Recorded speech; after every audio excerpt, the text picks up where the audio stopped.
Instead, use your freedom to serve one another in love. With that, Father, as we come to you today, we just ask for your continued blessings on this county. We give you thanks for the holiday that we just experienced. We give you particular thanks for the good weather and for the bountiful wheat harvest that our farmers are enjoying. And so we also want to invite you to this meeting, and today as we take up county business, guide and direct us. And we give you that thanks today in Jesus' name. Amen. Amen.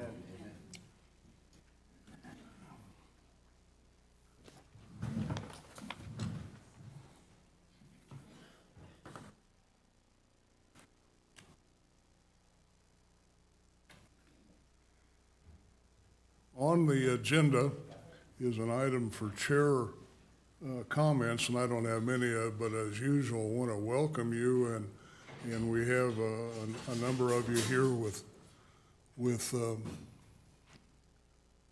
either concerns, input, or interest, and that's good, and that's what these meetings are about. They're public meetings, and we enjoy having the public come and participate. With that, I'm going to seek a motion to approve our agenda. So moved, Mr. Chairman. Second. I have a motion and a second. And before we take a vote, I might point out we're a little short on commissioners today. Commissioner Dries is in the middle of a wheat harvest, and Commissioner Larry Jones is enjoying vacation time with family in New Mexico. So we'll try to muddle through today with the three of us. We are a quorum. With that, all those in favor of adopting our agenda say aye. Aye. Aye. That is approved. Our consent agenda. Move to approve the consent agenda. Second. Motion and second on the consent agenda without its being amended. All those in favor say aye. Aye. And that also passes. Public comment. This is an opportunity for those in the audience that would like to speak to an item or issue, concern, or whatever that is not on the agenda, to stand forth and come to the podium. And so, ma'am, you come and please identify yourself for the record, and then. Okay, my name's Robin Calderon. Robin, pull that mic. Down There like you that, go. is that better? My name's Robin Calderon. I've been a resident of Garden City since about 1989. Raised my family here. It's been a good town. Anyway, I'm here to talk about fireworks, not just the length of time that they're allowed to go, but mainly I want to talk about the big aerials, the mortar rounds, the artillery shells, whatever you want to call them. Okay, so when I first moved here, the city puts on a beautiful fireworks display. And they stressed, we went every year and watched, it was wonderful, I loved it. They really stressed the safety issues of what they were, the ones that they were displaying, the big aerials. They stressed, I mean, they would announce and say, please enjoy the show. It's only sorry, I'm a little nervous. It's only the the trained professionals that handle these. So, and they had backup emergency vehicles there. They had fire trucks. They had ambulance in case there was a misfire or an accident and any injuries. But they really, really stressed how important it was to be very safe with these. So my question is, how did we go from that to now anyone can go and buy these big aerials and set them off in their backyard? A 7-year-old can go and buy them and shoot them off anywhere in town. It's dangerous. It's crazy. It's become an absolute war zone over the 10 days or longer. It actually, in my neighborhood, they started probably about a week before they even started selling them. They have them left over, I guess, from last year, which is, again, very unsafe to hold them over. But, and it's still going on this morning. I was outside this morning watering the garden, and people in the neighborhood are still setting off firecrackers. It's crazy. It's an absolute war zone. You can't breathe. All the sulfur in the air. You can't get any sleep. That's a whole nother issue. Anyway, people just don't have any, they don't have any regard or respect for the rules as far as the 5 days to set them off. If they can buy them, they're gonna shoot them. Yeah.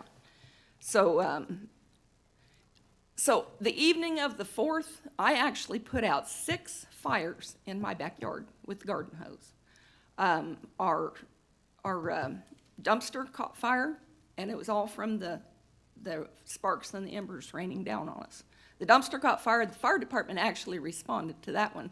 I was sitting in the front room, and I saw the fire truck go by right down our street, lights and sirens going, and he went around the corner and stopped. So I went out to see what was going on, and the dumpster was on fire. They were putting it out. That's when I started walking around my backyard and realized I better get the hose out and get busy because it's not good. If the fire truck hadn't gone by, probably our whole property would have gone up. But so the neighbors, a couple of houses down, were setting off these big aerials in their backyard, and for some reason, they were not going up real high. They were going just above the treetops and then just raining down. So these embers were still burning when they hit the ground.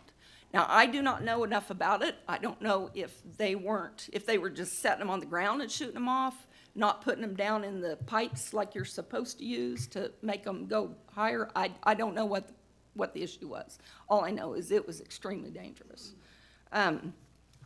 So there's a multitude of reasons that the current situation is overkill, and I'm sure it's all been discussed over and over and over again. The noise, the fire danger, the safety issues, the trash. Trash is horrendous.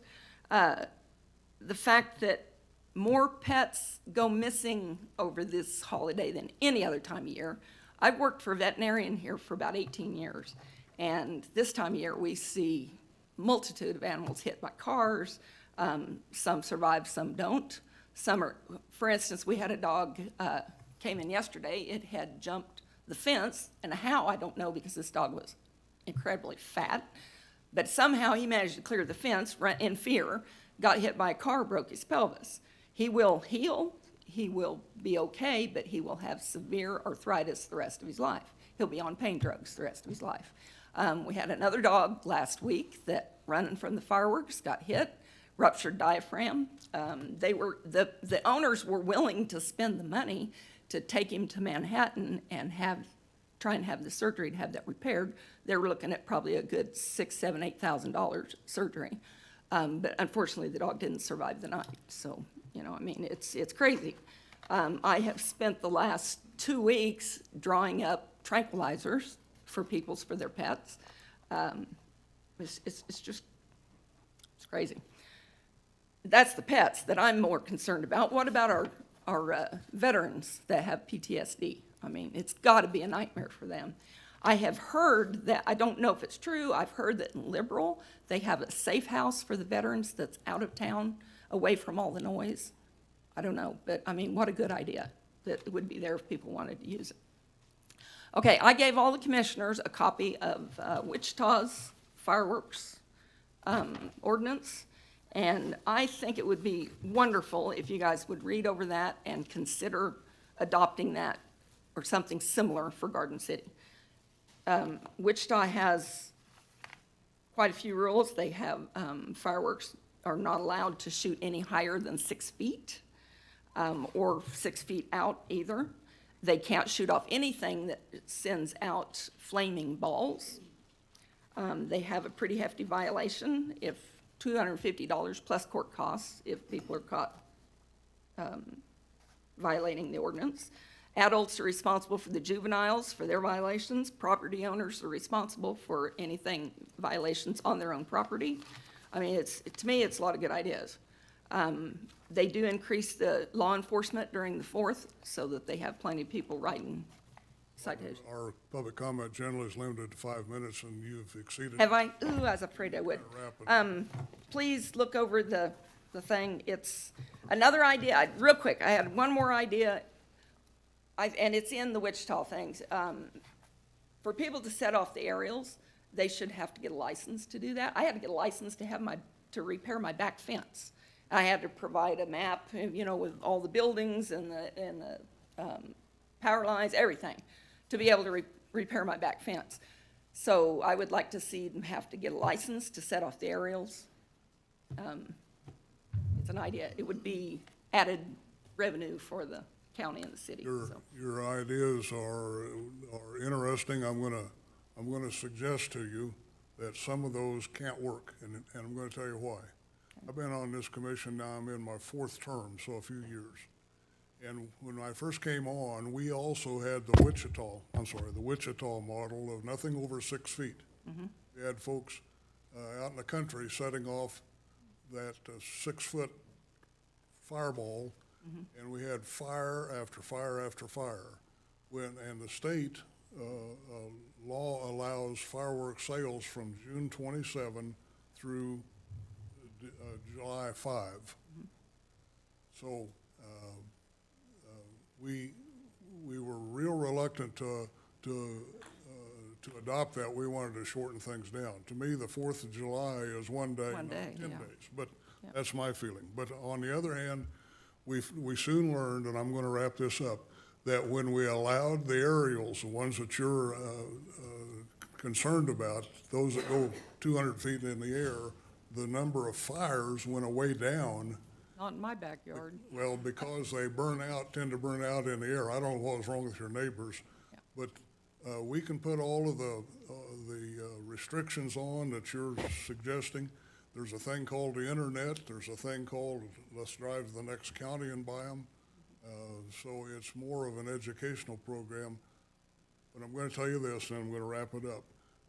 Come next early spring, we've already promised the vendors we're going to discuss fireworks sales in the county. That's what the county controls, is a time frame for sales. We're going to discuss that and then try to coordinate with the city. In the city of Garden City here sets the time that fireworks can be fired. So we appreciate your remarks. Mr. We've heard it before. Go right ahead. And I know we're not going to give feedback on public comment as far as action and that kind of thing.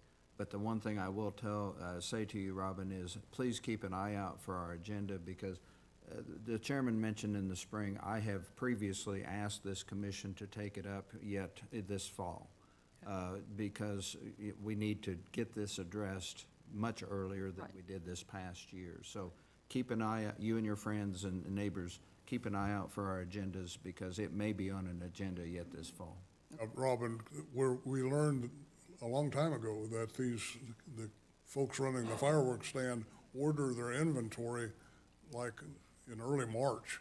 So it's way ahead of the 4th of July. So we'll be discussing it. Bill? And I might suggest you go to the city meeting today as well at 1 o'clock. Oh, that's at 1 o'clock? Okay, Yes. I will do that. Okay. If I can get off work. Robin, we appreciate your Thank you. interest. I just feel it's more of a safety issue than anything else, so, okay? Thank you. Thank you. Appreciate it. Okay. Any other public comment? Anything not on the agenda? Yes, ma'am. Hello, my name's Bonnie Bruvieska. I live in Holcomb, and I kind of wanted to talk a little bit what Robin had said, just, and I already have put in my calendar a note to myself to, starting in January, to start checking your commission meetings. But we had rescued a dog in June of 2020 last year, and let me be the first to tell you, before I had a dog, I loved fireworks, and I still do. I love the displays. It is terrifying for my dog. And, I have to get up and go to work in the morning. 11 o'clock at night is, as far as I'm concerned, and I don't have small children, is way too late. I realize you said that the state sets those times and stuff. Maybe we need to look and set the bar a little higher, maybe, for the times. And I agree, like what you had said, Commissioner, about, to me, the 4th of July is the 4th of July.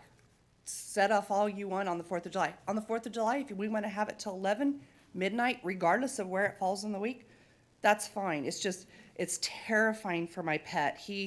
She would just run downstairs into my daughter's room, find the closet, and just coil herself. And I mean, she's a pretty big dog. She's 53 pounds. So, I mean, she loves being outside. It's terrifying to get her to go outside. And it's terrible. I had to go get tranquilizers. I hate it. You hate to give a dog tranquilizers. We tried Benadryl last year. We tried the weighted blankets. We've tried setting up the TVs as loud as we can in the home. I mean, it's terrifying. I'm just asking, and I will watch the agendas and watch the minutes to see when I can come back to talk about this again, but I'm just asking for maybe a shorter time and shorter hours. 11 o'clock at night is entirely too late, especially for pets, for kids, people who have to work. So, and I wanted to also thank you for all you've done this past year. I know has not been an easy year to be on this board. So thank you for your time and your service. Appreciate your input. That's it. Thank you. Thank you. Okay. Anyone else for public comment? If not, then we'll move right into our agenda item. And Dan, first thing up is Pierceville Township and the concern over Huber Sand. So please come forward. Good morning, I'm Dan, so, I'm going to bend the mic up there a little bit so there you go. yeah, okay. But, yeah, no, we're here to visit with you. We've started a few weeks ago where we were approached, just kind of found out about this Huber Sand Pit coming in, and people approached us and wanted to know what was going on and what we were doing about it, and we weren't entirely sure where our authorities lied, and so we kind of jumped into that a little bit to see what we could do and what we couldn't do, and our interest in it. And so we engaged Stillwater Technical Solutions to kind of help us figure that out and look at it. And so we've got some reports here this morning. We had a petition force of over 135 signatures to get involved and to try and help figure this thing out, and you know, the people are very concerned. So Dan, yes. refresh our memory on who the other trustee, Dan Harms. Yep, I'm Dan at Harms. the- This is Verl Warren, They're sitting here now. It is Verl and and then this is Alex Leitner. Yeah, I just wanted to make sure just that people were aware that you are the three. Three townships. trustees. Yeah, we are the three trustees. Yep. Thank you. Yeah, thank you. So, but yeah, we had the petitions there that we wanted to present to you and kind of let you know. Got a copy for you guys. you'll present those to our county clerk.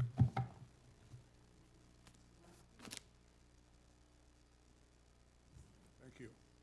And then also, this is what we came up with as a result of that petition. That.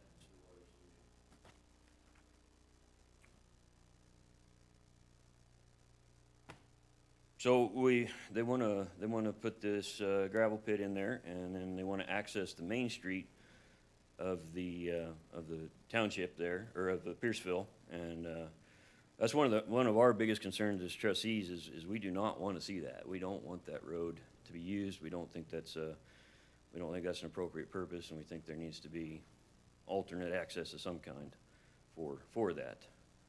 And that's why we're here today, is to present that piece of the puzzle to you guys.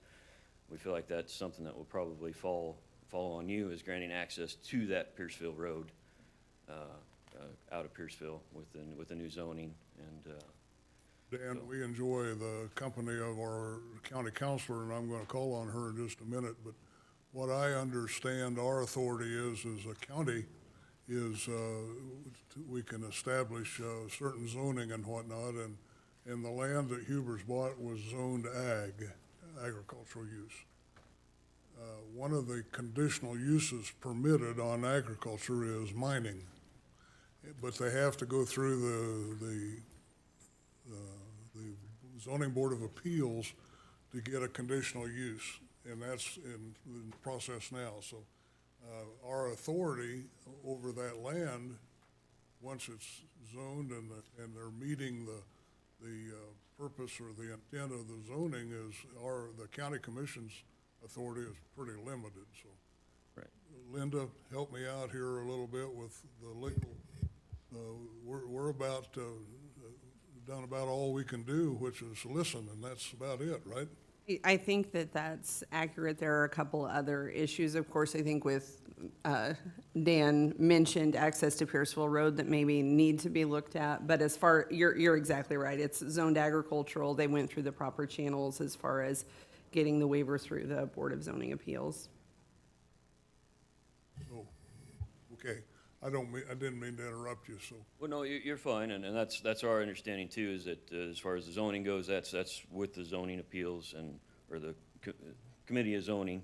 But the actual access to the road, I think it will come back to the commissioners to approve or disapprove on the actual road access. That's my understanding. That's what we've come to understand.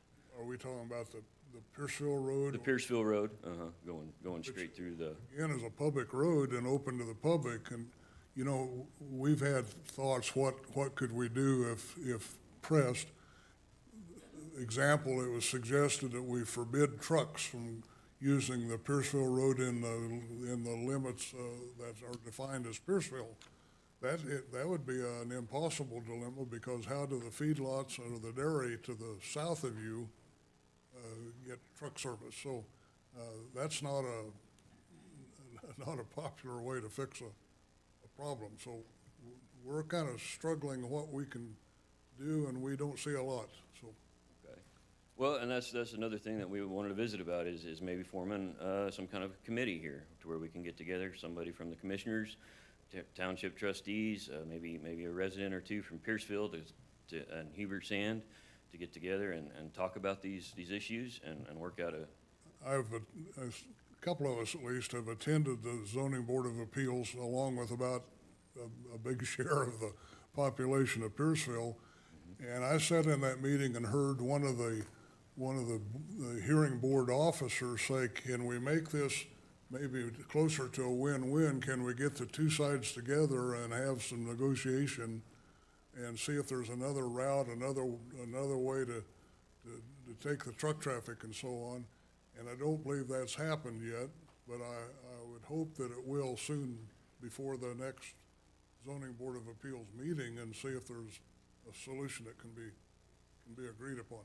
Yes, and that's what we'd like to see too, is we just, I don't know who to send you to, whether that's the staff or to the zoning board of appeals board, because they control, you know, they're an interesting governmental body. What the zoning board of appeals decides, the county commission has no authority to override. The only way that decision can be challenged is in the district court. So, and I don't think any of us want to see that go to court, but no. yeah, anyway. Anyone have something to offer? Well, and as Alicia's coming up, Dan, please know that Pierceville's in the district that I represent, even though all of us commissioners represent Finney County. That specifically, Pierceville's in my district.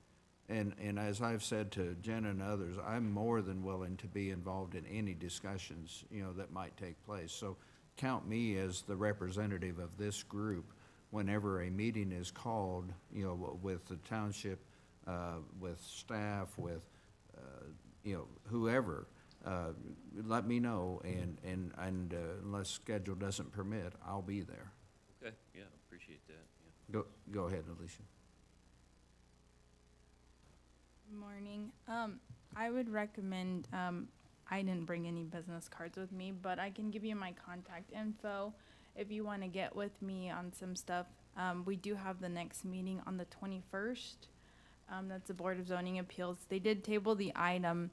We are to bring them some more information as far as staff and from Huber Sand. I haven't heard quite an update. That's on my to-do list this week, to get with Huber Sand to get an update. But I would recommend that you set up a meeting with us to get some information, because for that meeting, they did close the public hearing, so I don't know that they'll reopen the public hearing portion of that meeting. But it would be beneficial to get some information from you to take to the board. I I think it's safe to say we're not gonna be able to resolve this today, but maybe we can move the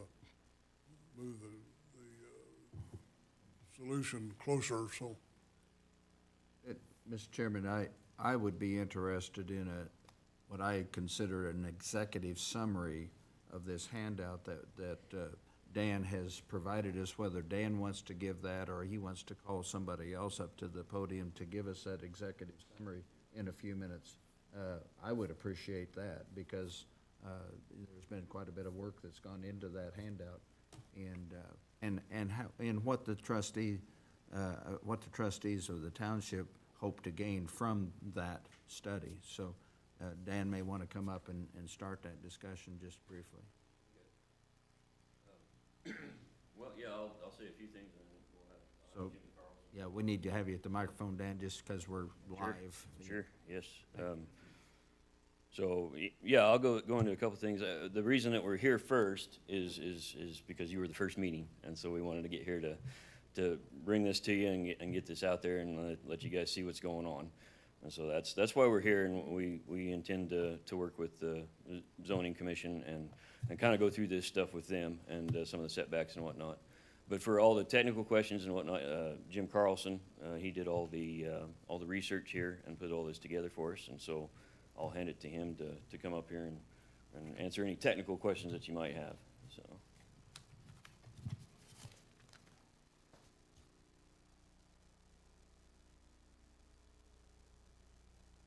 Jim, it's been a long time. Welcome to the microphone. Good morning. Yeah, thank you, Mr. Chairman. I'll try and keep this to about 4 minutes. And my name is Jim for the record, my name is James Carlson. I'm the managing partner of Stillwater Technical Solutions. We're a for-profit governmental subject matter experts on local government and federal relations, and we do deep research on the statutes. So the story is this. I was approached by some folks from Pierceville with actually I want to say one more thing, is I'm very pro-mining and I'm very pro-private property. So anybody that knows me knows that I'm very pro-mining. So that's the context with which I'm going to make my comments and that the report is written. I was approached by a member actually 2 or 3 residents of Pierceville Township, and they said, would you take a look at this? I said, not only no, but for certain no. And then after a while, my heart came around. I said, you know what, this situation needs to be looked at. So I met with the township board, and they there's two. You should have 2 copies of the petitions, two packets of the petitions, one for council and then one for the clerk. The instructions I was given is, Jim, we want to come to the table and see if we can have a resolution. So, and that we don't necessarily want to say no to the gravel pit. So that was their instructions to me.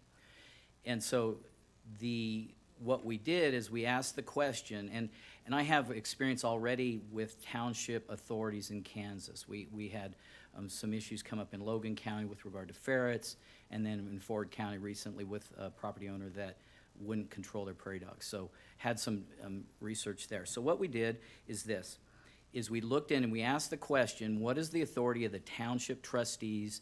And so that's what you have here in your, if you look at your little book here, that's what you have in attachment B, is a summary of the township trustees' authority. And the track we're on here is this, is can township trustees, do they have a level of authority to engage higher government in government-to-government conversations, that is the Board of Zoning Appeals and this board? And the answer is yes. They've got a significant subordinate authority over roads. They've got some interesting authorities when you go back and see what's on the books with regard to clearing roads. They've got taxing authority. They've got eminent domain authority over waterways and ditches. So there's a smattering of authorities that the township trustees possess. So we did that. We looked into that, and we confirmed that there is an opportunity to have a government-to-government relationship with the Board of Zoning Appeals. So the next question that we asked is, what are the what are, and that's on your maps here, what are the pieces of contention? And Dan has said it, I was given direction that said, we oppose the access road the new access road for Avenue E under any circumstances. So I asked the question, the zoning question. Right now, the property access is gained from East Avenue D, which is zoned rural residential. So that's how the property that is currently zoned agriculture is accessed. The petition for conditional use permit is asking, or should, if it's not, it should, asking for access, commercial access to New Road E. And so where that Road E contacts the Pierceville Road, that I believe this board has jurisdiction over. And so that's my professional opinion on that. Now, see, that's a point of discussion for you guys, your government. I'm just a subject matter expert. So the next thing that we discovered, and I took this to the trustees, and we had 2 iterations, is the concept of setbacks. And so if you're a property owner right there, if you look at map 1, if you're a property owner, there are the Division of Conservation, I'll try and wrap this up. The Division of Conservation does have statutory setbacks that are 1 foot per foot of depth. Now, we don't know how deep the permit engineering drawings that should be part of the public record recommend. So we assume 50 feet because that's down to water table, 50 to 60 feet. So if you assume that, 3 to 1 gives us a setback of 150 feet. There's also a mandatory setback, and here's your citations, handy-dandy little citations that document that, of 50 feet. So that's 200-foot setback from the town. And so I took that to the trustees, and they said that's not enough. And so they wanted to double it, and their ask is 400 feet of setback. So the other thing is there's a well there, Rennick number 4, there's actually 3. Those are owned by American Warrior. And so there might be setback requirements required under the KCC or just good industrial practice. So in conclusion, in this packet, this report has all the authorities and all of that stuff in the KDA fact sheet. I'll wrap up with this. I told the township trustees that the Board of Zoning Appeals has the jurisdiction to issue the conditional use permit. So that's the proper authority with which this permit should be issued. The other thing is, though, the question that hit my mind, and I've permitted 2 landfills, I've managed 3 for 2 decades. I understand environmental compliance and how difficult it is to permit and operate a facility. So I can speak to that with regard to landfills. But the conditional, or the Board of Zoning Appeals is the final authority on safety, health, dust control, and CADOR, or Department of Conservation has very few standards. There are very little standards except with respect to closure. So really, it's up to Board of Zoning Appeals to really look at the health, safety, rural residential zoning issues as it comes before them. So with that, I'll take any questions.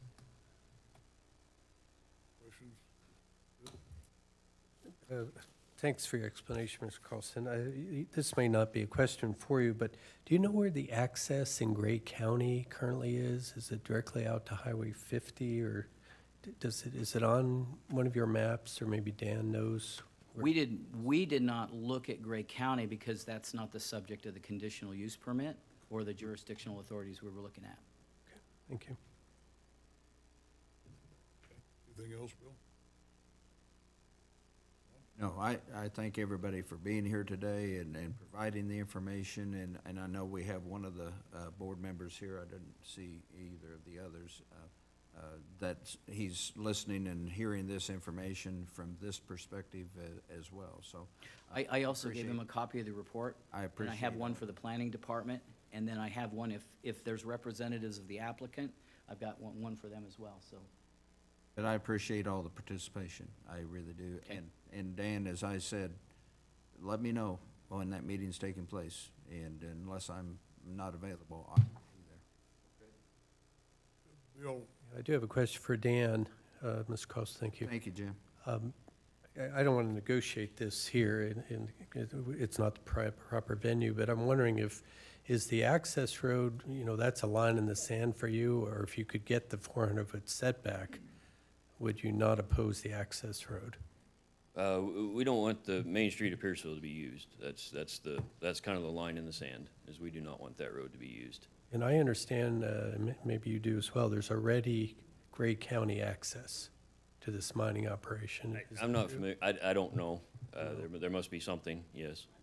Okay. Are they going in on Avenue D now? Yes. Okay. Thank you. Thank you. Thank you, Dan. Yep. Anyone else for the Pierceville Township Board? Leonard, I'd just like to, would you please come? member of the appeals committee, board, Come, whatever we are. Leonard, come please to the mic. I didn't intend to get up in front of you. Well, no, you're getting up in front of our online audience. I'm rather bashful, but I appreciate, as a member of the board, I appreciate Pierceville's concerns. I also appreciate Huber Sand. I've been out to Pierceville 3 or 4 times, and one of the commissioners went with me one time. I've been all over looking at pits with Randy of Huber. There is a solution that will be satisfactory to everybody if cool heads prevail and common sense prevail. I'm convinced that we can do this. When you want to get a group together, I would ask, hopefully, that you kind of limit that, because a camel is a horse designed by a committee. And if you get too many people in there, if you get a good representative or representatives, then we can have a good discussion and we can come up with a logical conclusion. I'm speaking for myself right now. I have not talked to the other 2 members on that board, and they have their right to have their turn and understand what they're voting for too. But I am convinced that a solution can be had that will be satisfactory to both sides. Thank you, Leonard. I'm going to speak for myself, but I hope I convey the feelings of the county commission. If you folks can agree to a time and a date to have this gathering, this meeting, surely the county can find a meeting place for you, and I'll write a check for cinnamon rolls and coffee. So you can go from there. So anything else be brought up? If not, folks, we appreciate your input, and we'll. And Alicia, that next board meeting is at 9 o'clock on Wednesday, July 21st, if I'm not mistaken. And Hopefully and- there is. And as you said, you're not sure if they'll reopen public comment, but certainly information needs to be to them prior to that meeting. Yeah, all right, thank you. And hopefully, Alicia, this meeting between the parties can happen before the 21st, which means not much time. Need to get with it, so. Okay, thank you, folks, for your participation. Let's allow the room to be vacated, and Alicia, if you want to come forward, and in just a minute here, we'll call on you.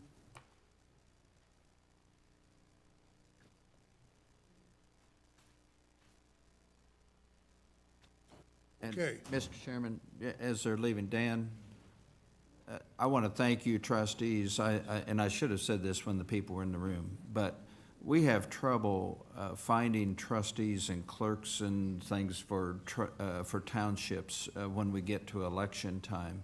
And I appreciate the 3 of you putting your name on the ballot to be trustees. And I think this issue shows how important trustees of a township the role that they can play in the governmental process. So thank you very much for giving your time and your service to the Pierceville area. Thank you. Okay, Alicia, All right. you got a couple things here, so. I do have a couple things this morning. The first one is FC 2021-17, which is the Siebert edition number 1. It's located at approximately 12475 East Weeby Road. They are taking out 10 acres. It's zoned ag right now. And there's a property, the aerial hasn't been updated, but there are 2 buildings on there right at the moment. One does look similar to a house, but is not quite a house yet. So they're taking out that 10 acres. It's zoned ag, as always, can be zoned ag. However, if they decide they do want to make that a residence, they'll have to pull the permits, and before we do that, they'll need to rezone to a residential zoning district. And we would recommend rural residential. This is simply so they can put that on the market and sell. Correct. Okay, I'd entertain a motion. Chairman, I'd move to approve the plat for FC 2021-17. Second? Motion and second, discussion. If none, all those in favor say aye. Aye. Aye. Good job there, Alicia. What's your next item? The next one is a plat, FC 2021-18 Lake Road Edition. It's located at 21750 East Lake Road in the county, and it's 5 acres. It's zoned ag. So a farmer bought this at an auction. He bought the entire land. However, he has no purpose for the part with the house, which is why he's taking out the 5 acres to sell to somebody else. So it's zoned ag, can remain ag. If they decide they don't want to do anything additional to the property, it'll stay ag. However, if they do want to add anything, we'd recommend rural residential for that. Okay, any questions, discussion? Yeah, let me scroll up here just a second. Mr. Chairman, I would move that we approve the plat for FC 2021-18 on Lake Road, the Lake Road Edition. Clifford seconds. We have a motion and a second, and without further discussion, all those in favor say aye. Aye. Aye. That also passes. Okay. I'm gonna grab my phone because I didn't print one of the emails for this next item.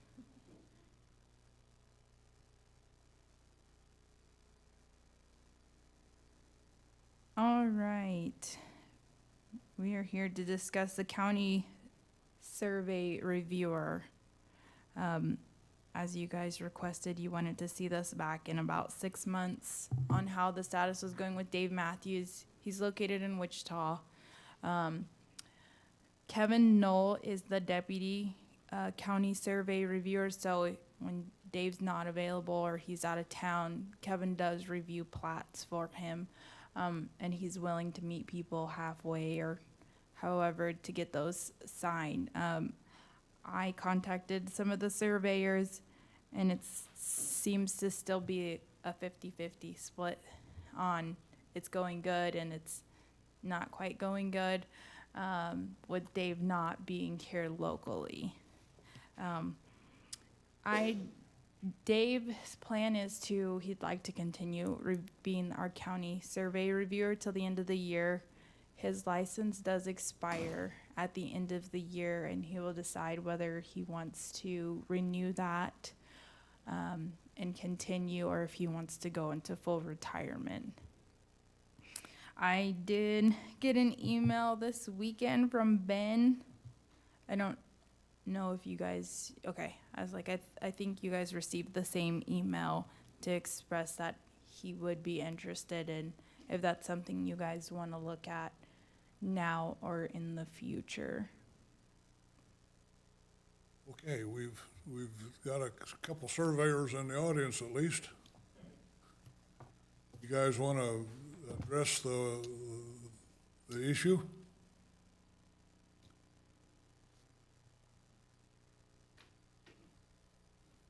Kind of a familiar looking face. Thank you. For Good the to see you. record, state your name, please. Ken Parks, land surveyor. Things have gotten somewhat better. He's not, Mr. Matthews isn't quite as overbearing on the reviews that he's doing, although it's still having logistics issue of just getting things to Wichita and back in a timely fashion. And he does seem to work with us on that, but it's just another logistical problem that I just don't need in moving these plats forward.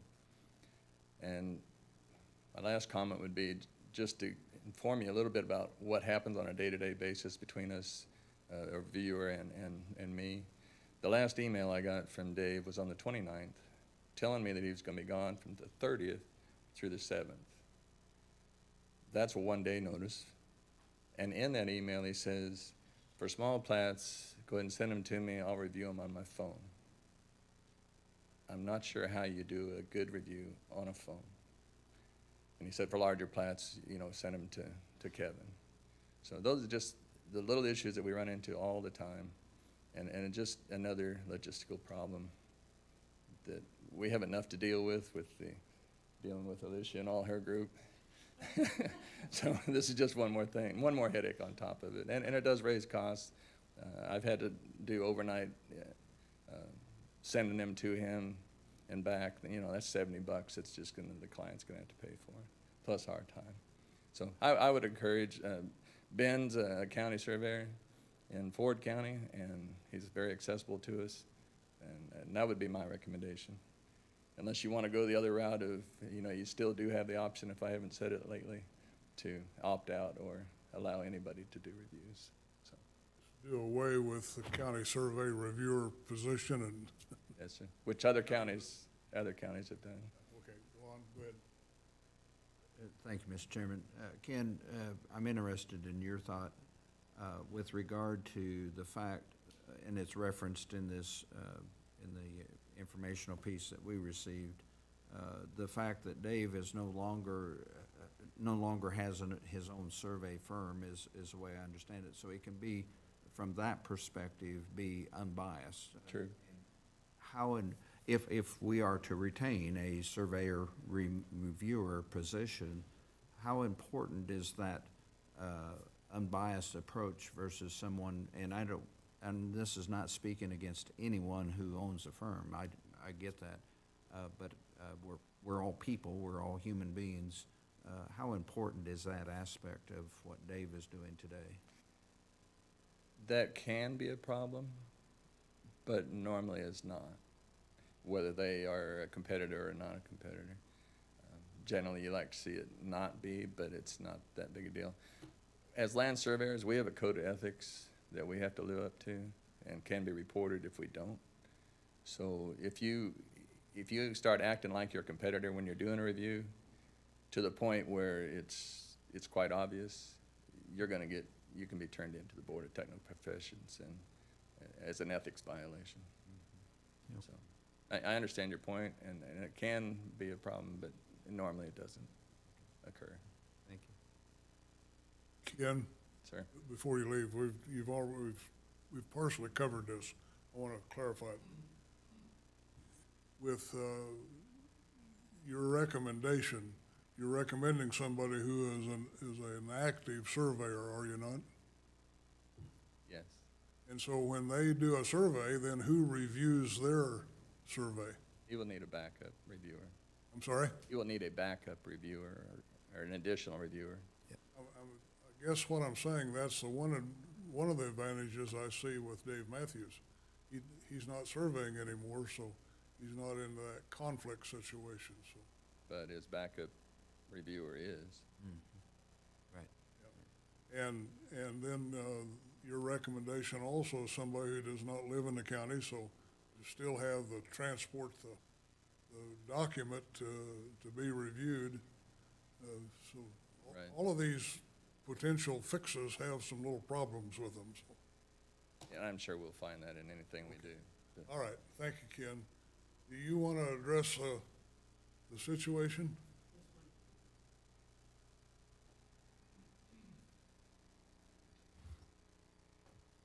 Good morning. My name is Ben Rumbaugh. I'm a professional surveyor here in Kansas. There are some issues that need to be dealt with, whether Dave continues to do reviews or you choose someone else. My primary purpose today is to introduce myself. I've lived out here for 11 years. I've been a surveyor for almost 30. The questions that you have for Ken are completely legitimate. I've never seen where having a competitor review my map made any difference in how the review came out. I've never had any, maybe what you would call a punitive review. And there's few enough surveyors in southwest Kansas that I wouldn't expect that situation to arise with who we have here right now. The issue of, yes, I'm very active. I work with a company here in town called ProStake. I live in Spearville, which is about 15 minutes east of Dodge, and of course I work in Dodge every day as the Ford County Surveyor. I see a lot of plats out of the surveyors here in southwest Kansas, also a firm in Manhattan that does a lot of work, and occasionally out of Wichita or Kansas City or Oklahoma, that kind of thing. The primary thing about professional review is I have a license that I would like to maintain. They have licenses they would like to maintain. One of the complaints I hear is, oh, well, you're just getting the guy down the hall to sign it and he's just basically pencil whipping it. I've never had that experience where somebody was just signing off because they know it was me. They always check everything on the plat that's required, because if they don't check that, their license is on the line. And the last thing I want to do is lose my license and my ability to feed my family over something that some guy did that I'm charging $25 for or something. So in my experience, the reviews tend to be pretty fair-handed no matter who's doing it. I do have a guy in Ford County who is retired. He was the previous Ford County surveyor. His name is Ed Elam. He's the one that I rely upon when I have surveys that I need to record. So as far as a backup, if you decided to change away from Dave Matthews, that is an option. He's retired. He does very few surveys. There's no competition aspect involved. And in my experience, he's a competent reviewer. And basically, that's it. I'm Ben. I'm not saying that we need to change. There are going to be problems no matter what. I am in Dodge every day, and I would be more than willing to drive to Garden City once a week, say, and meet with the planning department and sign off on any maps that have been approved or need attention.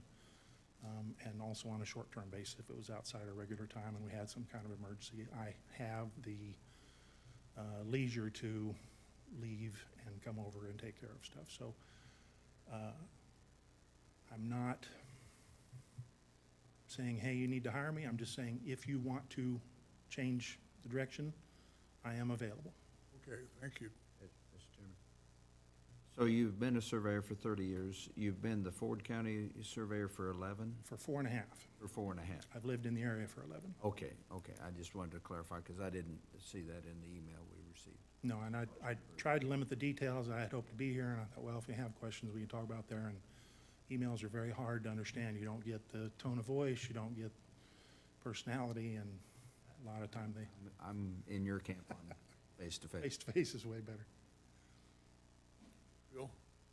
Yes, thanks for your email, Mr. Rama.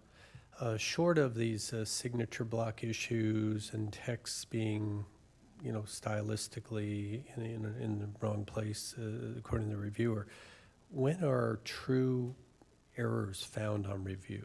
Is it common that someone is actually helping in this process? Because in my mind, it delays progress, it delays businesses. What are your thoughts?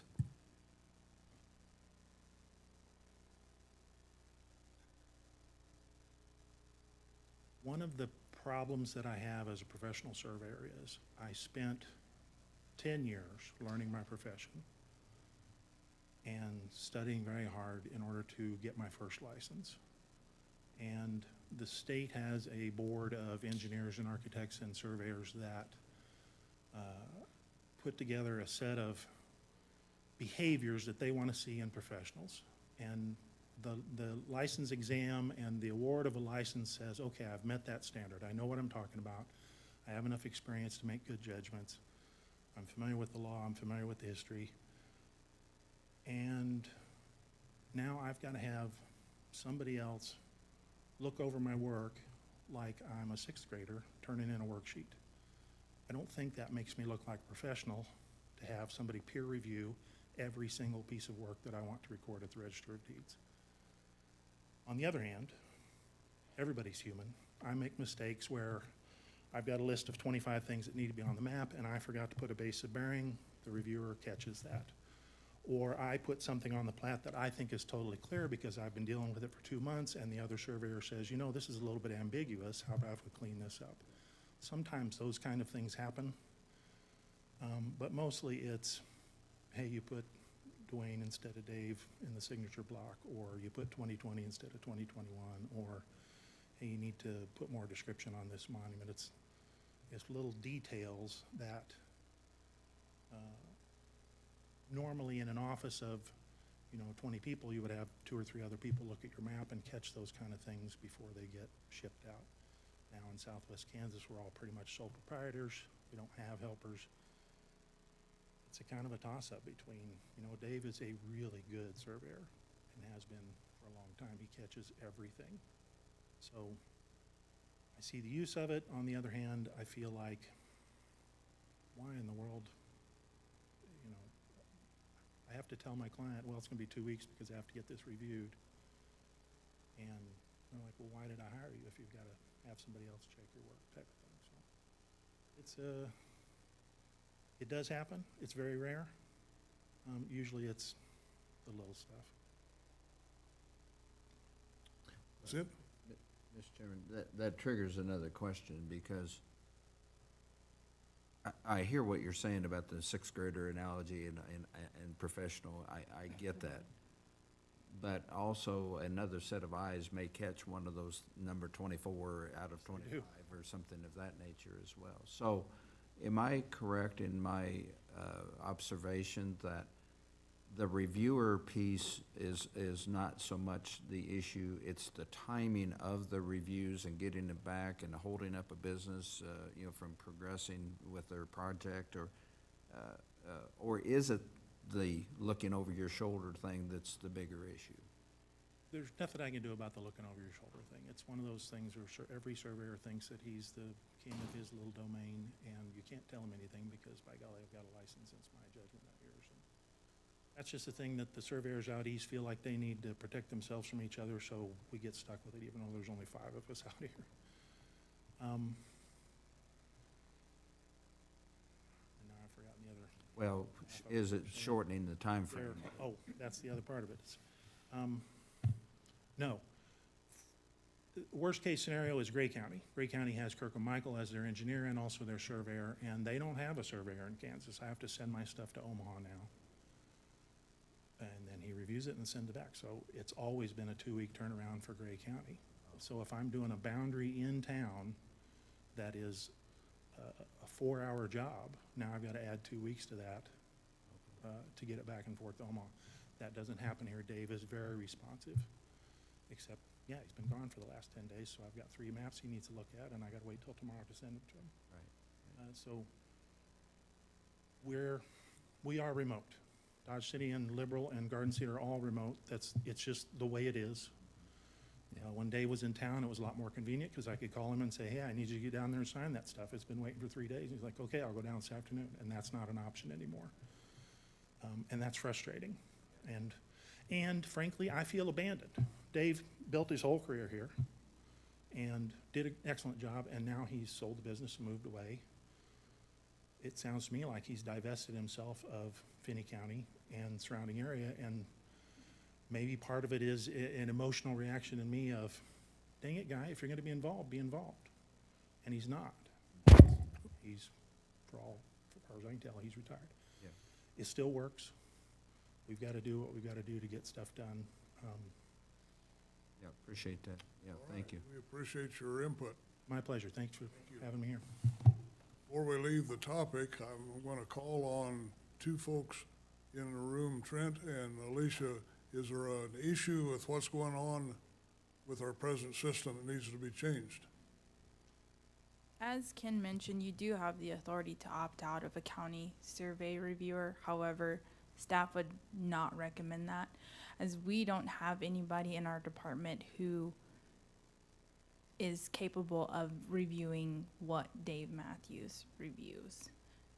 What staff looks at is what's in our subdivision regs, zoning, and that's about it. We do not have the abilities to review what Dave does.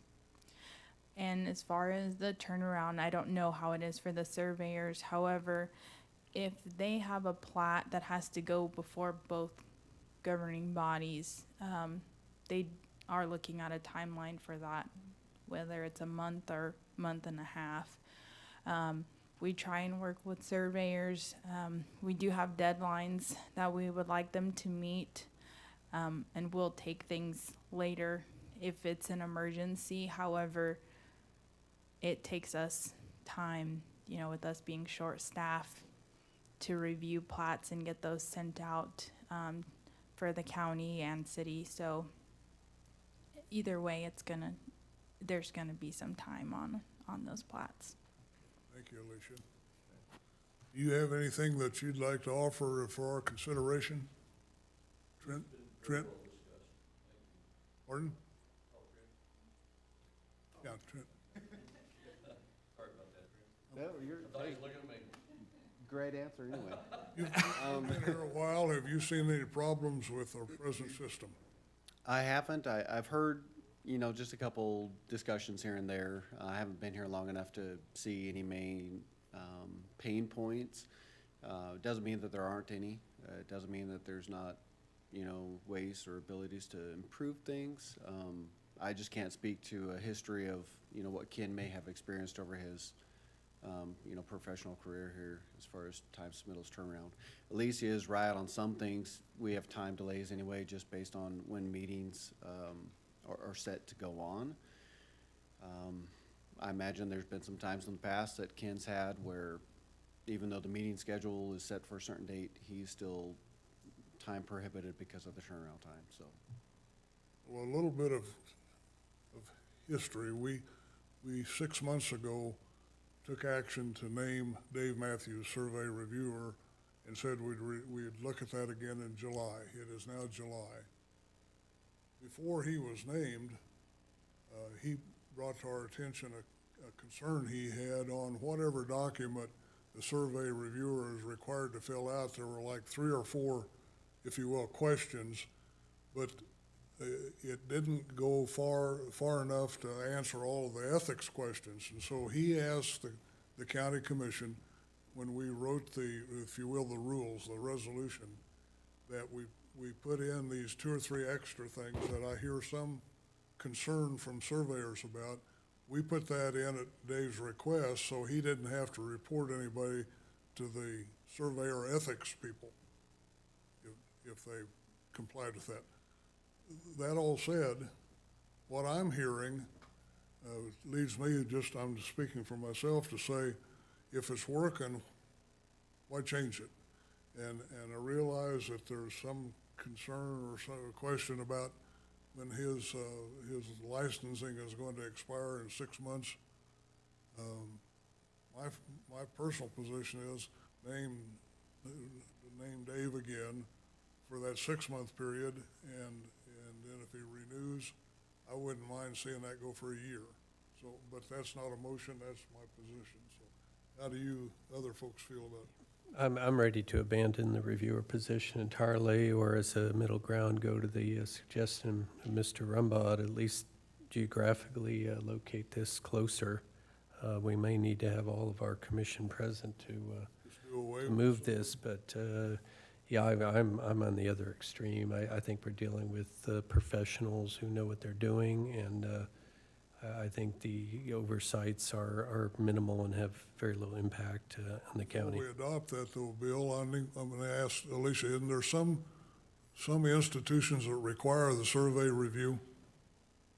Some of the banks or some of those, am I having a misconception? Okay. Well, Well, we don't have to go that far. I mean, Mr. Rumbaugh has suggested that he become the survey reviewer and Kevin can be the backup. At least we locate it out here in the southwest. well, Mr. Chairman, unless I'm missing something, I don't think there's any action that we need to take today. I certainly think we need input from the other 2 commissioners. If we were to eliminate the position particularly, maybe not change the people involved, but I think it's something that we can have on the agenda for action at a later time. I don't think there's any action that we need to take today, but particularly if we were going to eliminate it. Now, I also heard Alicia say that they would recommend as staff that we keep the reviewer because they are short-staffed. So I get that piece as well, and I think that needs ample consideration. So. Can we put this on the next meeting? Well, or fall agenda or something. I don't think there's any urgency. Next meeting may be pretty busy with budgets. I don't think there's any urgency before the end of the year, actually, in my opinion, but sometime before the end of the year, I think we need to act on it. Unless I'm missing something, am I missing anything? Yeah. So I think a fall agenda would make sense. And no action will be taken today, so that's the consensus, right? All right, thank you. Appreciate it, folks.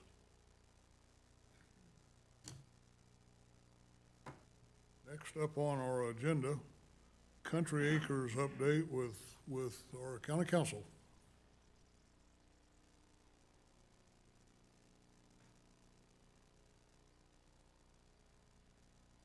Good morning. Thank you. This is more of a logistics issue for us to take care of this. I believe that Country Acres and the developer with Country Acres has taken a different route with regard to what he intends to do. And so at this time, we're requesting that the county commission vote to rescind their waiver of that they made with regard to allowing them to proceed with their plat of lots under 2 acres. And if the commission wishes, I can kind of explain some of the background and how we ended up here. At that particular meeting, that was presented, and understandably, I know that the county is under, and the town of Garden City is under a lot of pressure for development and housing, and that's been an issue for a long time. However, after that vote was made in conversations with the planning office and Alicia Charles, and then subsequent to that, some conversations with KDHE, it came to our attention that the environmental code that was adopted by the KDHE, and it appears, I think that was originally approved in 1992, so it's a fairly old document, but that particular document allows for waivers of under 2 acres, and that's with regard to sewage. Anytime a lot is less than 2 acres requiring its own sewage system per lot, a waiver is required, unless if it's 1 acre, they are attached to the city water supply or a municipal water supply. In our KDHE environmental code, and this is an environmental code that's adopted specifically for Finney County. If you go to the KDHE website, different counties have different environmental codes that have been adopted. So this is specific to our county. But it gives that ability for the waivers, not to the county commission, but rather to an administrative agency. And the administrative agency in our particular code is designated as the county building inspector. We are in, and talking to Alicia and going through some of the past history of that particular position, various people have been designated in that role. But it's been sort of an informal process for that designation.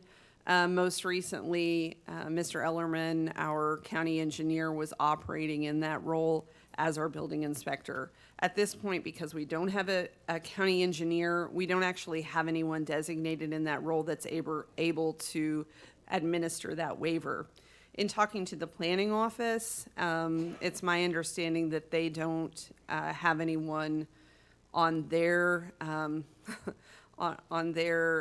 in their employee who would be able to give that type of a waiver, just as far as having the qualifications of reviewing the lots and determining whether or not it would have an adverse environmental impact. And so with regard to our vote and the waiver on that, I don't know that it was properly made based on the environmental code from the KDHE that's been adopted for Finney County. Sounds to me like maybe we need to back up to 1992 and revisit our who's is authorized to do the inspections or grant the waiver. And I'm not sure what that process is at this point, Dave. That's something certainly I would need to do a little bit of work on. These have been adopted and in place for some time and for most of the counties for some time. I'm not sure. Like I said, it might be something that we could look at.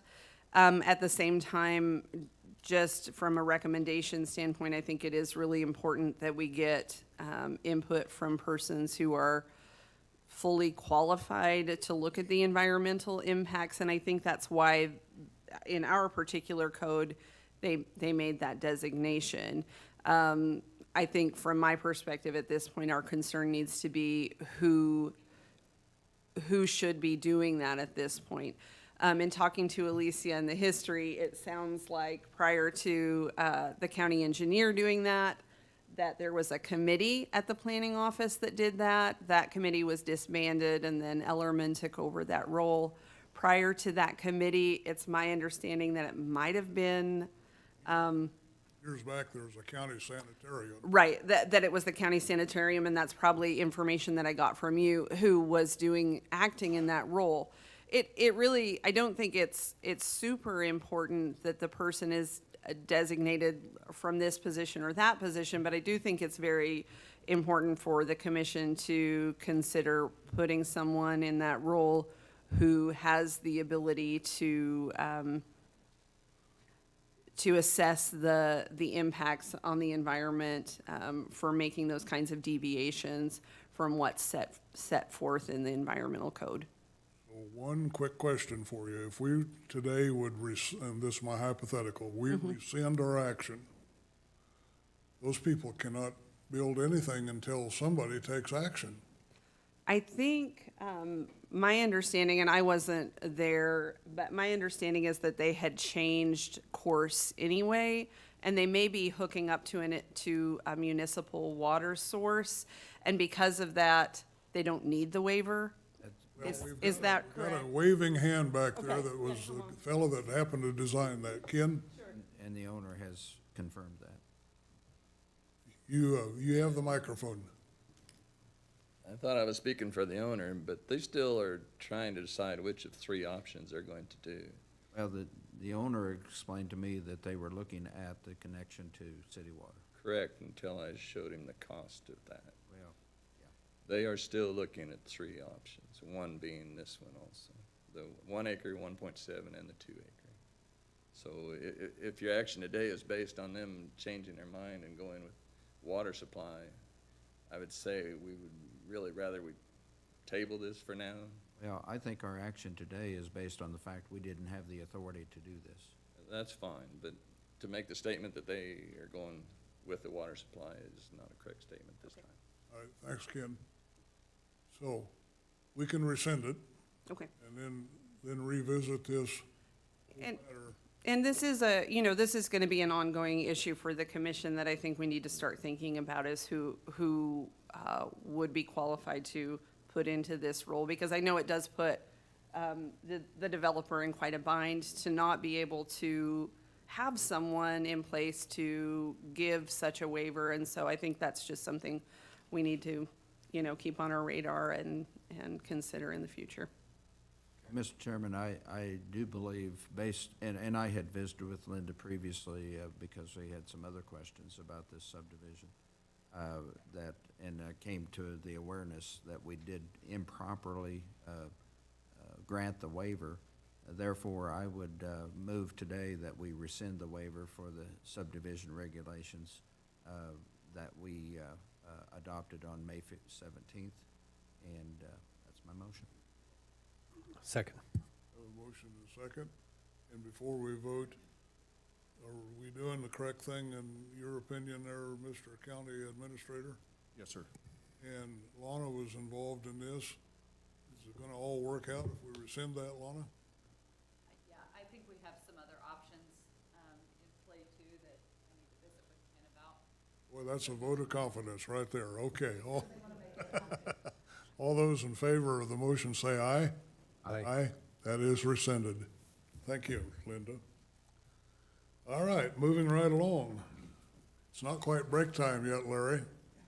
So come forward and, you know, we generally, when somebody from Public Works comes forward, we decide, okay, it's time for a break. Time for a break? Yeah, I agree. Morning. Morning. First, my three items I have for you are the biannual bridge inspections that are coming due in late October. Finney County has requested proposals for the biannual routine bridge inspections for 40 bridges that are due by October 2021. 2 statement of qualifications were received and attached for your review. We had Kirk and Michael at $115 per bridge for a total of $4,600, and we had Earl's Engineering at $216.50 per bridge at $8,660. The background on that is that Finney County's past bridge inspections were done in-house by county engineer. The service will have to be contracted out for 2021. Like I said, the alternatives are Kirk and Michael and Associates and Earl's Engineering and Inspection to accept either one of those proposals. The recommendations we have were to accept the Kirk and Michael and Associates due to lower proposal cost and time frame. We actually had a couple of engineering firms that were not able to send a proposal because their inspectors were tied up for this year. The fiscal and policy impact would be would impact the Public Works budget by $4,600 if we choose Kirk and Michael. The cost for the inspection was not budgeted due to not having an engineer on staff at this time.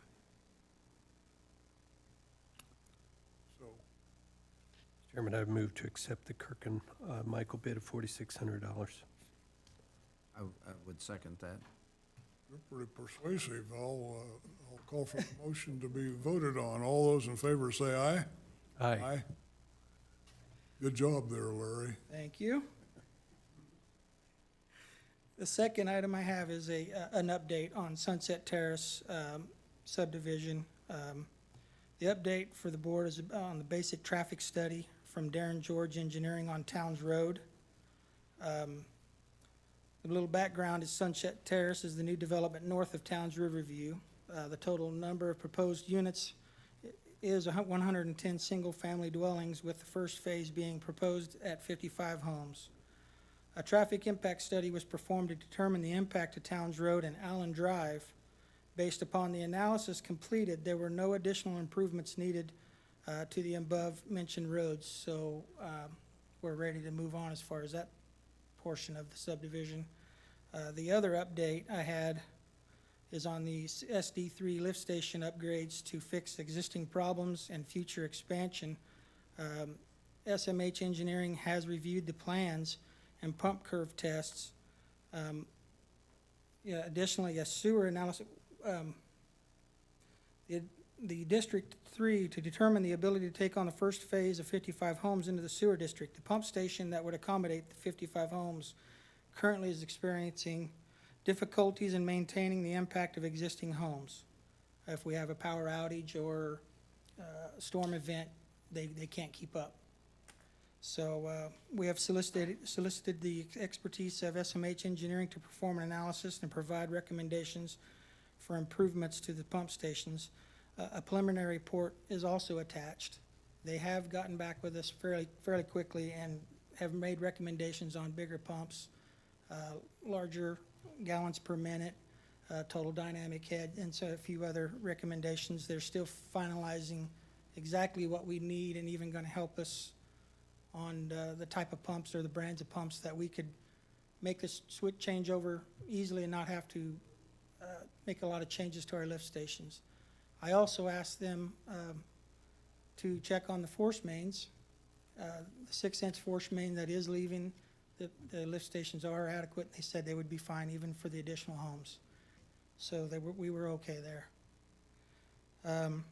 The recommendations, action required. We just want to give you an update on the subdivision and the problems that we are having. Fiscal impact will be the initial cost in replacing the pumps at SD3, but we anticipate cost savings in repairs and callouts. Just a minute, Lon. Before I turn to Lon, I have a kind of a general question. We've, in reference to these sewer districts, discussed perhaps some federal funding being used to upgrade those a little. Is that correct? That is correct. So we're going to have some decisions that not only involve that sewer District 3, is it not, out there? Yes. But the other two districts also, because they're somewhat falling behind the time. So, Lon, that's in your district, and so. Well, and thank you, Mr. Chairman, and I don't know if this is as much for Larry as it is for Robert, but, and I appreciate the fact that we're searching for some federal funds in order to replace these pumps or upgrade the system. The concern out in our area is simply this, and that is that sewer district number 3 doesn't get assessed additional costs that affect all of us in the district unless it was something that was going to have to be fixed for the current residents. My point being for the additional 55 homes and so forth, that anything associated with that is not a part of what we're being assessed as homeowners there, unless we were going to fix it for the homeowners who are already there, if I'm stating that clearly enough. So are we taking that into account as far as what the current owners in Sewer District 3 are going to be responsible for cost-wise versus the new participants in Sewer District 3? Quick answer is yes. Longer answer is that there is two parts to the issue for the sewer improvements. One is to upgrade the system to correct some deficiencies in it to accommodate the current housing in the area. The second then is the improvement to the pump station to accommodate the additional 55 that will be going directly into that pump station. So the subdivision that is being proposed would then pay for that uptick in cost to improve the pump to accommodate that. And just further clarification, that piece of it for the additional capacity would be a contract between the county and the city would pass that on to the developer. Am I understanding that process correctly? That is correct. In essence, then, Or the sewer district and the city, I guess, rather than. it would be between the sewer district and the developer to Directly make to sure the developer. that the improvements are made in accordance to the need of that sewer district. Because that's the thing, both with water and sewer and all the things that are happening with this, and road maintenance and everything else that's happening with this new subdivision, is there's no one out there that disputes the fact that we need those houses in Finney County. But assuring that the current residents are not assessed more costs based on that new subdivision, or more traffic, or, more maintenance and so forth that passed on to the residents who've been there for whatever years. So that, I'm just expressing the concern from the homeowners that, particularly the north subdivision, but even the south subdivision would be affected by some maintenance on the road and that kind of thing in the future. So that's the context in which my questions and comments are made. Bill? I certainly think we could hold harmless the existing homeowners, but the way I read the American Rescue Plan, I mean, we are creating the future of Finney County, and that includes sewer upgrades, which concern most of us in our districts, or new sewer districts, in fact. So, as we go forward negotiating on where these funds are going to go, You know, I'm certainly going to be advocating for sewer upgrades, you know, across the board. Robert, go ahead. And I will add that one of the things that Larry and Ray are looking at is, in essence, creating that list of improvements out of all 3 sewer districts that you have, by way of bringing it up to a better standard and something that is more consistent in its operation, reducing the need to, I guess, go out in the dark at night and Yeah. fix things Yeah. Well, as they so often have to, or and make so runs to Great Bend with a pump and stuff. yeah, so we're moving forward in that direction to develop a comprehensive plan for all 3 districts, and then utilizing the ARPA funds that will be proposed to the commission to consider using those funds to help bring them up to that level. And just for clarification for those watching and listening, these are one-time funds that we're talking about. These Correct. are not ongoing funds, just so Correct. everyone is clear. Okay. And the Thank you, Larry. last one I have for you is a quick update on the Farmland Road. Update on the board on the bid opening held on June 23rd for Farmland Road improvements. And we have the bid summary and also the cost sheet, the Farmland Road cost sheet also. And the low bid was Smoky Hill LLC at $2,640,836.54. These bids actually were opened by the city of Garden. Right, exactly. Yep. And they were they were going to discuss them at the city meeting today also. We just wanted to update you on the bid opening. So we're a little short, but not as short as we thought we were. That's correct, Commissioners. We, working with the city staff on identifying what the shortfall may be, and it appears that both sides will be somewhere around contributing an additional $400,000 to make this project happen. We're finalizing that number as we speak, so we can make things set the proper dollar amount aside, so we make sure that we can move forward on this project. Once again, there'll be no action needed by this board today. The city will take action on that. Okay. Anything else, Larry? That's it. Well, keep up the good work and look for $400,000 somewhere under your desk, and then we can finish that road. Okay, I will. I'll get right on it. Thank you, sir. All right, thank you. And because it's nearly 10 o'clock, but we're also nearly through, and there's an 11 o'clock meeting for some to attend, let's just move right ahead. And Linda, if you don't mind, bring us up to date on opioids.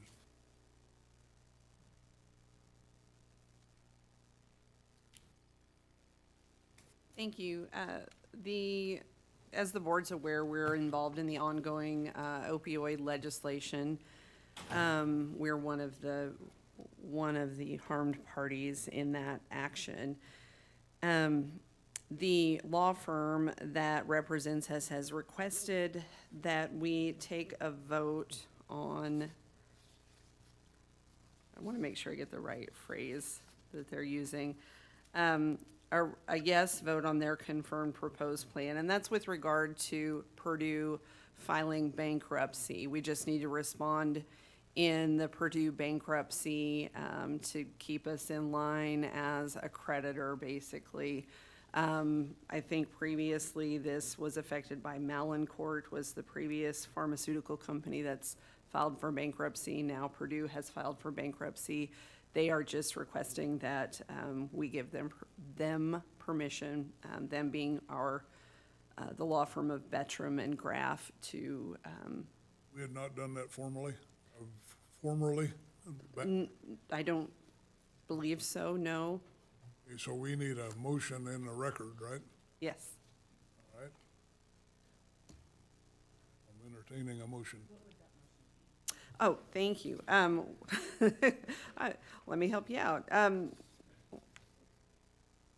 To pursue or to allow the pursuit of the Yes, to allow the pursuit, but basically to allow them to submit their proposed plan with regard to Protecting the, protecting our rights with regard to the bankruptcy from Purdue Pharmaceuticals. that all of that, Dory? If Dory feels like she has that properly captured, I would so move. I'll second. And with that, we'll call for a vote. All those in favor say aye. Aye. Good job.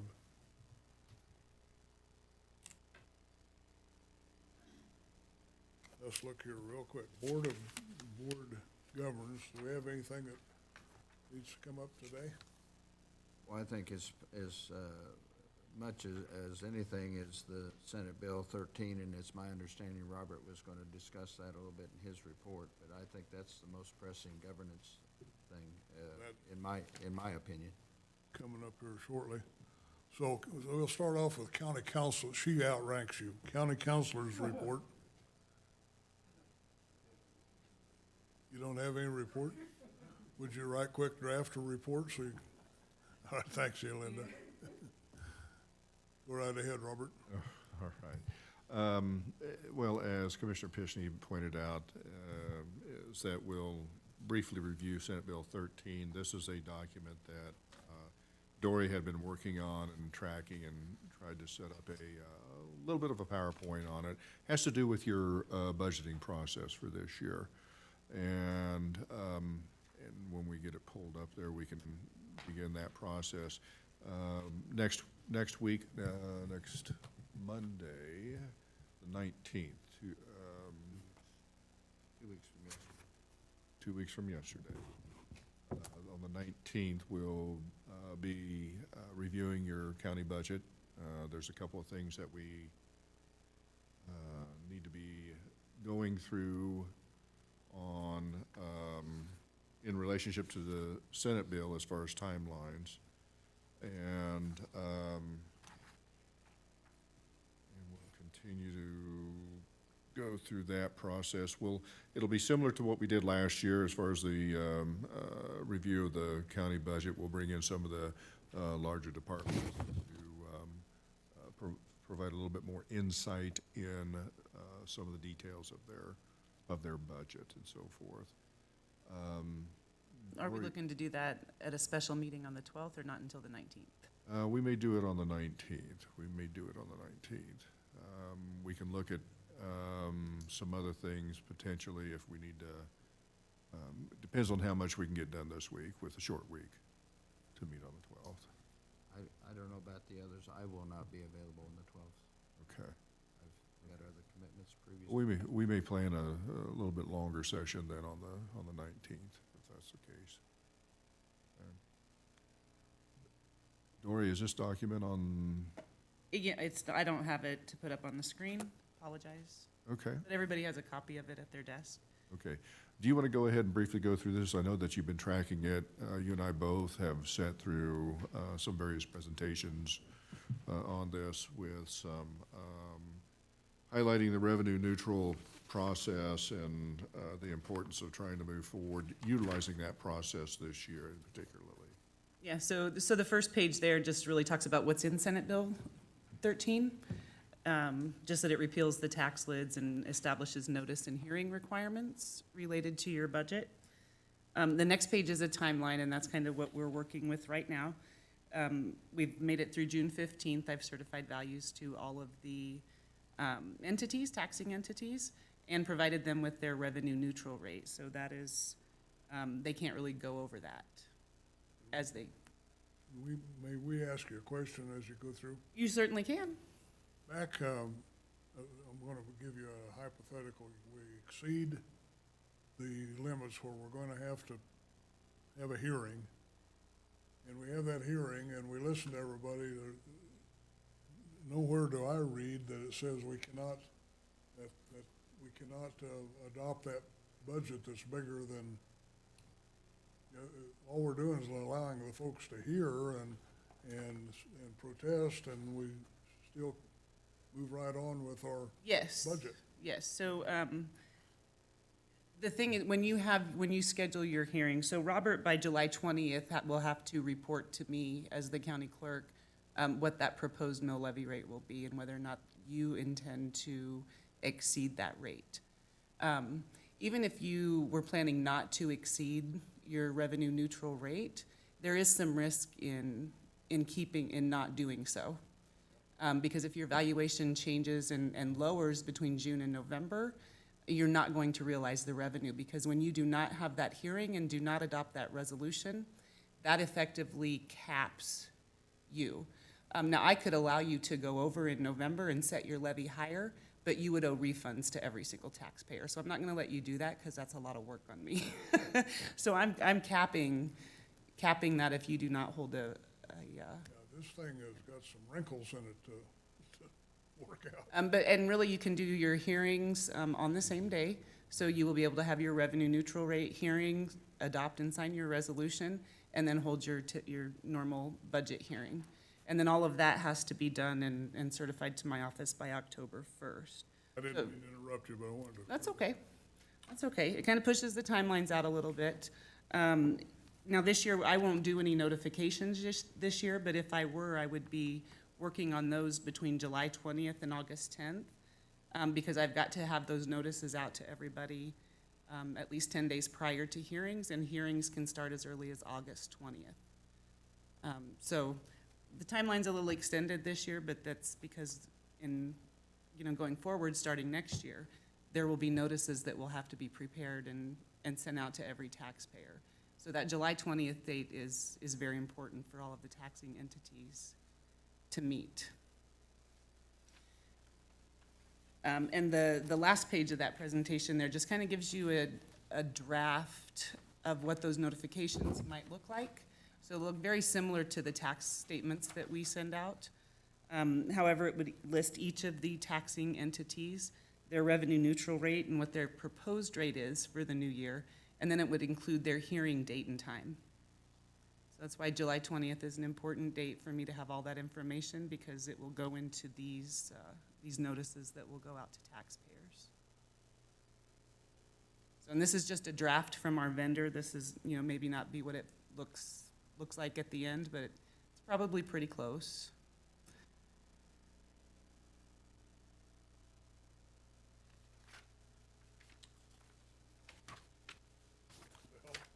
You're just full of good news.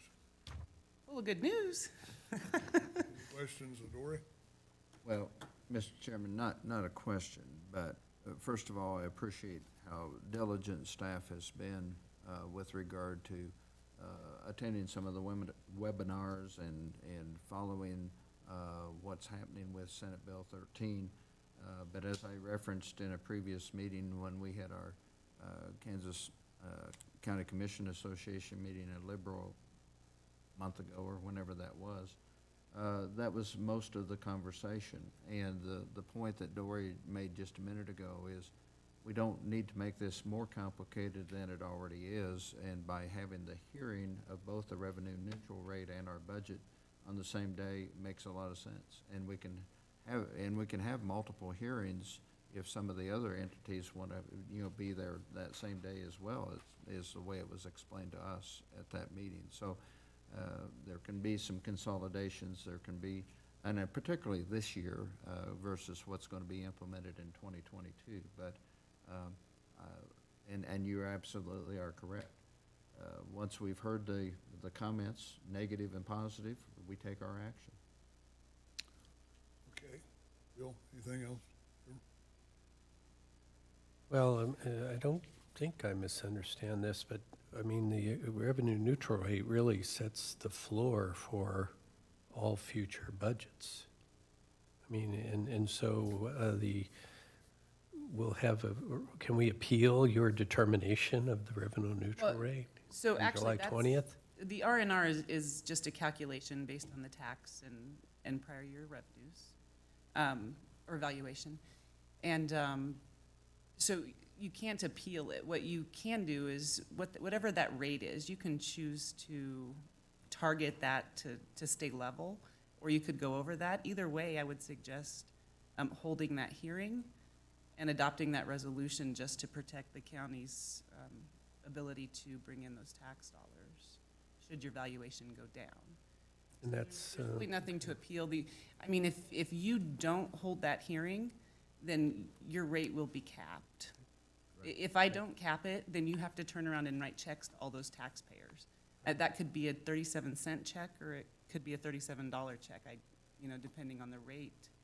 I don't know, but it's administratively, it's not wise to go over and then have to write refunds, because you're not gonna get that money anyway, so. okay. We'll have the hearing, that's the interval, August 20th to September 20th? Yes. That's when that hearing would, okay, thank you. Okay, Robert? Well, I think Dory has covered it quite well, and I know that Lon's provided some additional insight in what he has heard as well. What we'll have to do then by the 19th is that what is presented to you, you'll need to fully understand what the revenue requirement is to fund the 22 budget. And you're looking at that point in time, I guess the upper level of what that budget will be. You have some time at that point then before your hearing, to reevaluate what you've heard. And you can reduce that at your hearing, following the hearing and so forth. But what you can't do is go up in that amount, in any amount, to raise additional revenue. Not without the hearing resolution, yeah. Yeah, as long as you do the hearing or the resolution, then you are able to, that rate can fluctuate in November based on the new valuation. So as long as you have that hearing, it can move up or down. What it can't do is move up if you don't have the hearing. And as you're aware, in any given year, you have several hundreds of thousands of dollars that are maybe in question by way of the appraisal process. And based upon whatever the determination is in that, the likelihood is that appraised value, which in essence your assessed value, will be reduced. And as Dory has pointed out, then you won't be allowed to adjust your mill levy accordingly to raise that revenue. So that's one of the other reasons for going through this process. And I think, if I recall, I believe Maria had reported when she was in here a couple of meetings ago, having approximately 1.1 million under review, if I recall. Approximately, there were hearings pending for about $600,000 in assessed valuation, and then some pending real estate exemptions totaling about $300,000 in assessed valuation. So sitting right at $1 million possible. Okay, do you have anything else for your report? That is it. That was it. Dr. Clifford, you have a report. Yes, I had the privilege of joining in Angelica Castillo Chapel on Spanish radio last week. Casa, she translated well. Robert and I had a meeting concerning economic development, which was very productive. Took some citizen complaints, as you heard from Robin. My dogs were boarded at Swords and Smith, so she caught me on the way in and the way out, and I'm glad she appeared today. I have a presentation tonight at our GOP meeting concerning the sales tax extension, vote on August 3rd, and I'll attend the city pre-meeting, hopefully at 11, and their meeting at 1. That's all. That's it. Ron? I didn't really have meetings. I've had several conversations, one with regard to that subdivision that we just discussed with our council, the township thing in Pierceville.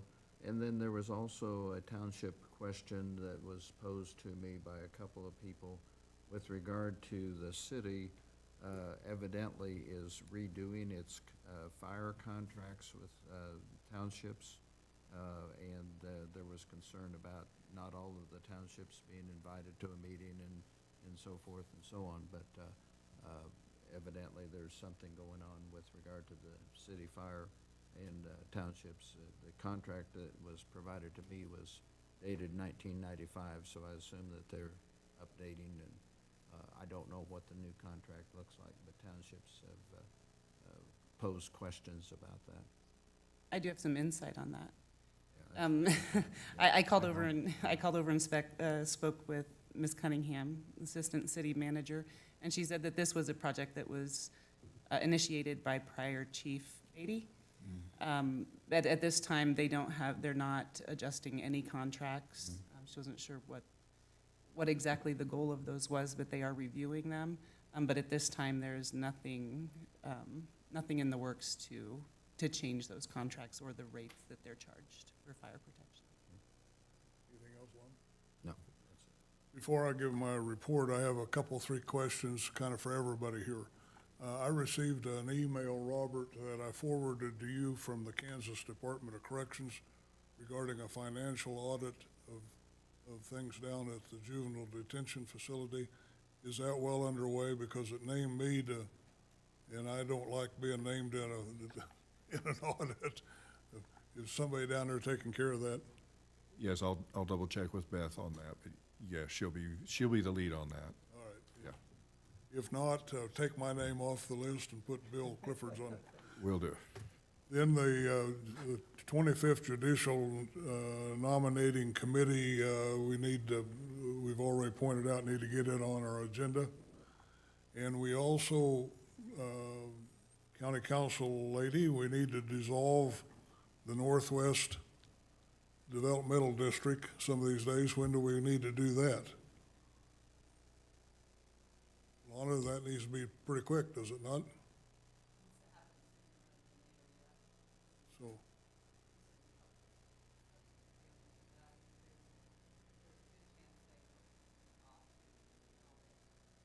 But if we can, are you familiar with what we're talking about? I'm sorry.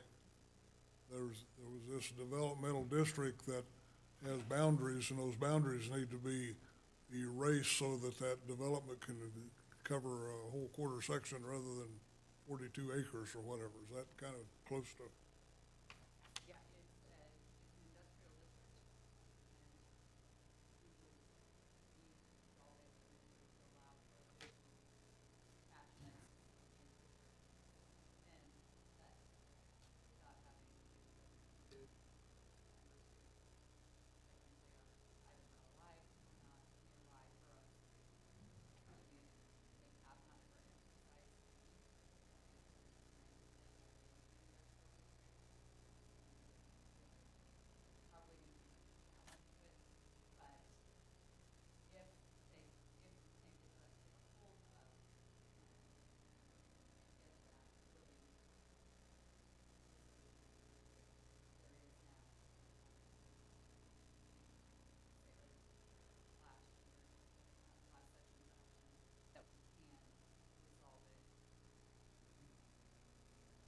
Linda, if you would get with Lana and Robert and work that out so we can get it on the agenda, I'd appreciate it. Now I'm ready for a long list of meetings.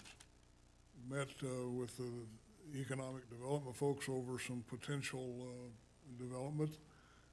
Had the Finney County Committee on Aging regular monthly meeting. And then stayed around for the friendship meals and made a presentation on sales tax to them. And that's kind of like preaching to the choir. I mean, those folks are pretty understanding.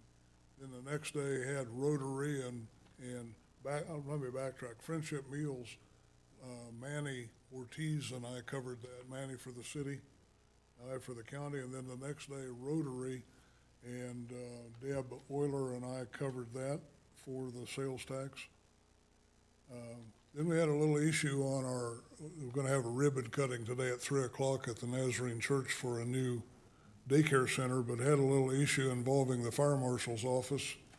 And I'm not a name dropper, but I'm going to tell you it's kind of fortunate to be an old fella because when I was a trooper at Hayes about 57 years ago, there was a deputy sheriff by the name of Doug Jorgensen, and I tried to draft him into becoming a trooper of the Highway Patrol, and he opted to be a KBI agent for 28 years and then retired, and in 2011 or 12 was named a state fire marshal.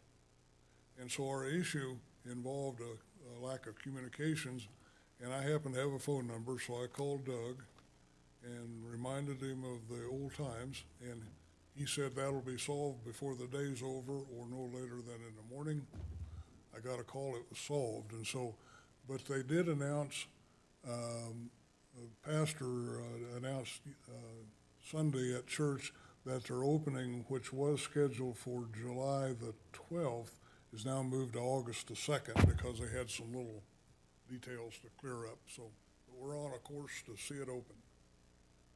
That said, I also attended a departure gathering for Colleen as she went about her new life. And Linda and I have had visits over contracts. And then I spent a day over at City Hall in interviewing potential new directors to replace Carol Davidson for Neighborhood Development Director. So, did I go too fast for you, Lori? I'm good, sir.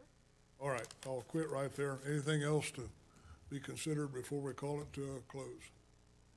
Just a comment, looking at our next meetings, and I will be here and I can be available all day on the 19th. I mean, I'm just one of 5, obviously, but just my schedule. I will not be here on August 2nd due to a family commitment. All right, and I think. Oh, no, I won't be here either, on the 2nd. And I can be available all day on the 19th. You kind of altered your schedule so we can go after lunch if need be. I feel a little bad. Bill had altered his schedule today because we thought we were gonna have budget and, but he's got other things to go do, so. This actually reminds me in relation to meetings, since we are having an election, we will need to have a canvass, which is typically a special meeting that we would likely have on August 9th or sometime the week of the 9th. And I think that it takes 3 for a quorum and it takes 3 to be canvassers, is that correct? I would have to check on that, but Well, what I'm saying is if we got into a conflict, somebody's gone, we can still have the meeting and certify the election. well, actually, you have to assign someone to act as a canvasser for you. So I would need 5 people here. You would have to assign somebody. We can talk about that if it's going to happen. I can give you a name right now. Well, I don't need it right now, Dave. You'll have an email from a fellow that wanted to volunteer our last canvas, so, anyway. Anything else? If not, the meeting at your place, some of them at 11 o'clock, is that right, Lana? And then the city commission meeting at 1 o'clock and the ribbon cutting at 3. Till next meeting, we are adjourned.